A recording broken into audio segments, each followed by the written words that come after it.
Hey everyone, welcome back to the channel, where's the best place to learn about Canadian finance. Now, a couple weeks ago, I made a video that was talking about home buying, and after that, I got a lot of positive feedback telling me that it really helped clear their mind and help them make a decision. And if you haven't watched this video already, it's talking about the macro things that you should pay attention to when you're doing house hunting. So to add to that, in this video, I'll be talking about 7 mistakes that people often make or they miss out on when they're hunting for their house. So if you're hunting for your home, hopefully you can pick up something here. And if you're a house owner already, go through the video and let me know if you have watched out for all these things when you bought your first home. Now without further ado, let's jump into today's video. Now, as a quick reminder to show support for the work I'm doing, please help me like the video and also subscribe to my channel if you want more of these weekly uploads. Alright, so mistake number 1 is not paying attention to what's going on before you enter your property. So for condos, it's going to be the entrance, and for your house or townhouse, it's going to be the front lawn before you step in. One thing my parents taught me is pay attention to the main road that's connected to the entrance and what line is on the road. Because more often than not, it's going to give you a good idea of how heavy the traffic can be. So the best kind are the roads that have no lines at all, because those are likely in the suburbs or they're inner roads, and they tend to be very quiet and very little traffic. And on the other end, if you're gonna have a solid line or double solid line, then it probably suggests that road is heavily used, and you're likely gonna hear a lot of car sound, and also that may lead to an increased probability of car accidents, especially at night if there are drunk drivers. Now, the next thing you want to look at the exterior are cracks. So this applies to condo and house, but it's especially true for house, is if there are cracks, it could hint a very expensive fixes that will be coming in the near future. So here I have an example of a property on San Fran. It looks very nice, but as you can see on the wall, there are cracks showing. Now, it might be okay if you're planning to renovate and fix up the house and flip it anyway, but for most people, they're probably gonna live in there. And in this case, the person that bought the house realized the cracks were too big to fix and it's gonna hurt the foundation, and at the end, they actually have to tear down the whole house and rebuild. And that could cost many thousands of dollars. So especially when you buy a house, make sure you bring a leveler, preferably a laser pointed one, and cracks should not be more than a 1/4 inch wide. If it is more than that, it's best you bring a structural engineer to give you a second opinion to see if there's any structural damage that might require to do a lot of expensive fixes. And for condo users, when you step into the lobby, pay attention to the fixture and the tiles and also what's going on at the bulletin board. On the board, you can see if there are any red flags, and this can hit the stratus quality when it comes to management, and also what's the quality of your neighbors in this building. Now, the second mistake that people make is not paying attention to the elevator, and this is more applicable to condo owners. So number 1, which is very surprising people don't look at, is the elevator working at all? Sometimes you enter the building and one of the 2 or of the 3 elevators is out of work. And if you see something like this, you need to pay attention to it. You need to ask questions like, how long has it been out of service, right? What kind of fixes we need to do? How much we need to spend? Have this been funded? Is it part of the depreciation cost? Or is it extra funding that all the unit owners have to pay for? And also make sure you locate the section that discusses on the fixes in the strata minutes, which I will cover later on. And also, once inside, don't just stand there and wait to get to your level. Look around the elevator and see if there's any special posting and read what they're saying. In most condos, if there is a very important message that everyone needs to know about, it's often posted inside the elevator, so make sure you read that and see if there's any red flags. For example, I've entered friends and families' condos before, and I've seen in the elevator they're posting about strata deductible increased by $100,000 next year. So if I want to buy this unit, then that will be something I want to pay attention to. Alright, so now you have entered the house already and you're starting to look around. Which comes the third mistake most people make is they don't pay attention to water damage or leaks concealed by paint. Now this happens more often for house than condo, but it can still happen for both properties. When there are leaks and it's concealed by paint, it's gonna trap the moisture inside and it's gonna create mold eventually.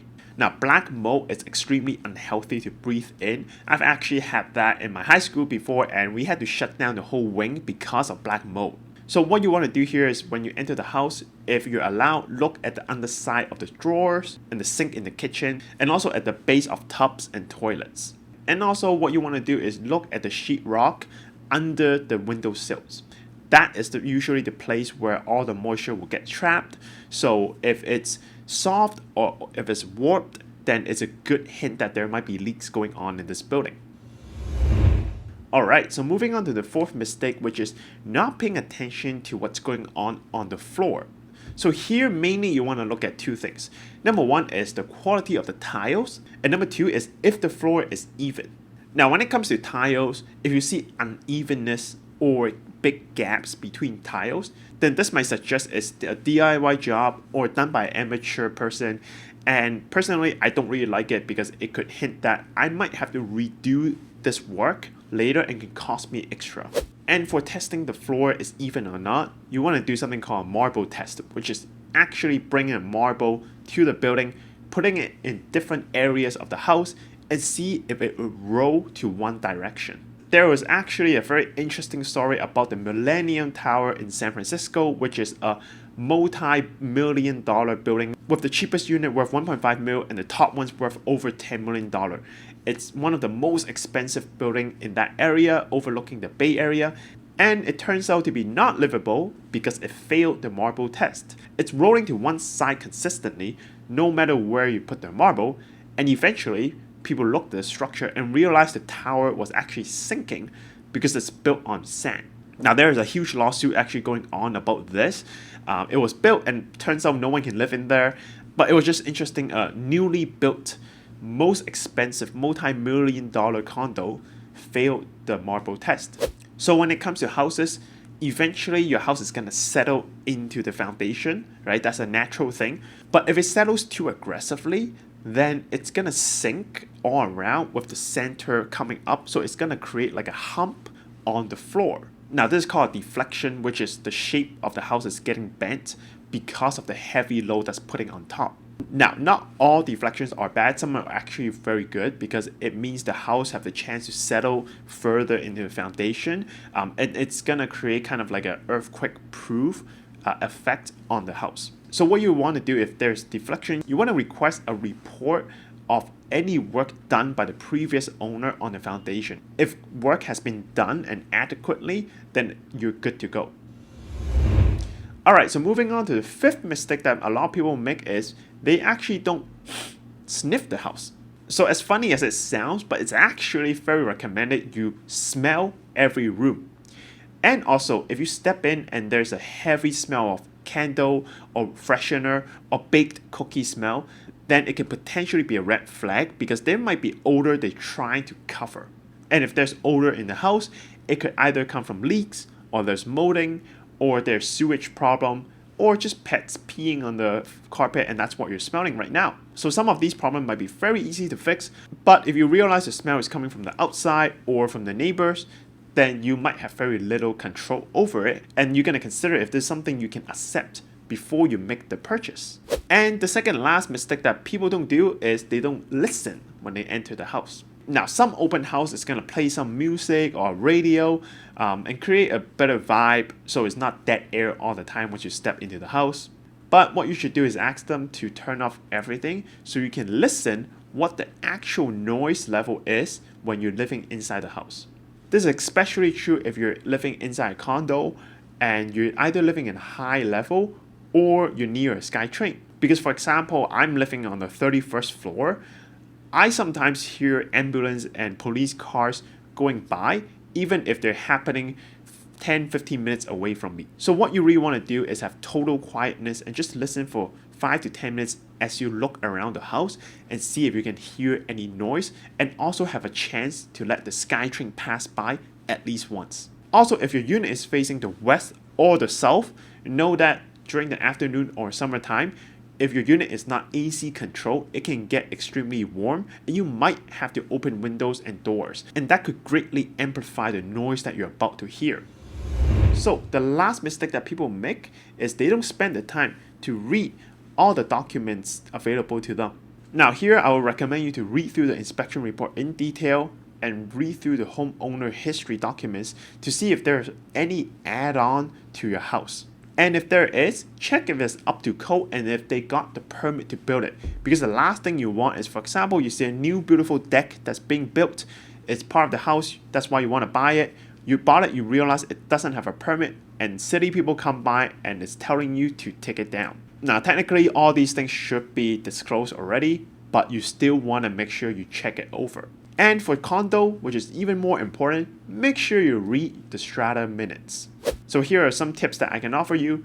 Number one is make sure you ask for 2 years of record if it's possible. And once you get them, make sure you read from the oldest to the most recent to get a sense of the timeline of how the strata and the building is progressing. Third is pay attention to any correspondence, especially if there are complaints made by a specific unit owners. You want to look inside and see what are the complaints about. Is it about leaks or just the neighbors being too loud? Fourth, you want to pay attention to any bylaws and rules. You don't want to buy a unit and then realize it restricts on pet size and now you can't move your husky into your unit. And finally, make sure you ask for copies of reports if it has been referenced in the meeting minutes. So inside could be anything ranging from the budget and the cash flow of strata. For example, are we running out of money quicker than expected? And also, what is the insurance looking like? Are we increasing in strata deductible? Have there been a history of increasing every year? And also depreciation report. Now, most strata should have it unless they pass a special resolution to omit that from their meeting minutes. If they omit that, then that's also something you want to pay attention to. And lastly, you want to look at the strata plan. Make sure you understand what is considered your area and what's common area. Because common area is shared by strata, it has a different set of rules compared to your own area. Now, as a special tip here, one thing you do want to pay attention to is any special resolution that will require 3/4 of the vote to pass through. Usually these are the big things like huge fixes that 3/4 of the people needs to agree on before it can be done. I've actually had a case early into my career where a client was about to close on a condo. She sent me some documents to look over just to get a second opinion. And in there, we caught a 3/4 vote resolution that was talking about a water damage that required every unit to fork out money to fix. So once we saw that, we decided it wasn't a good unit to purchase because even though someone paid for it already, who knows how many of these fixes we need to do once we close on the unit. And also you want to make sure you really look at the parking spots and any lockers that come with it. To my surprise, a lot of people actually don't look at parking spot at all. And then they realize they have to fit their huge truck in this tiny, very narrow parking spot. So make sure you also check that as well. Now, as a final tip, all these I've talked about, it's gonna be difficult for the person to do this every single time for every single house they're interested in. So last tip is make sure you really find a realtor that you can work with, not only is professional, but willing to spend the time and listen to your needs and help you narrow down to the units and houses that you're looking for so you can make the whole house hunting process a lot more enjoyable. So have you learned something today, and how many of these do you actually look at when you're hunting for your house? Let me know in the comment below. And if you like what I'm doing, I do upload every Tuesday, 8:30 EST. So make sure you comment, like, and subscribe to my channel. Hit the bell button so you get all the notifications in the future. Alright, this is Jackie Ko. I hope you found this interesting. I'll see you next week. Bye!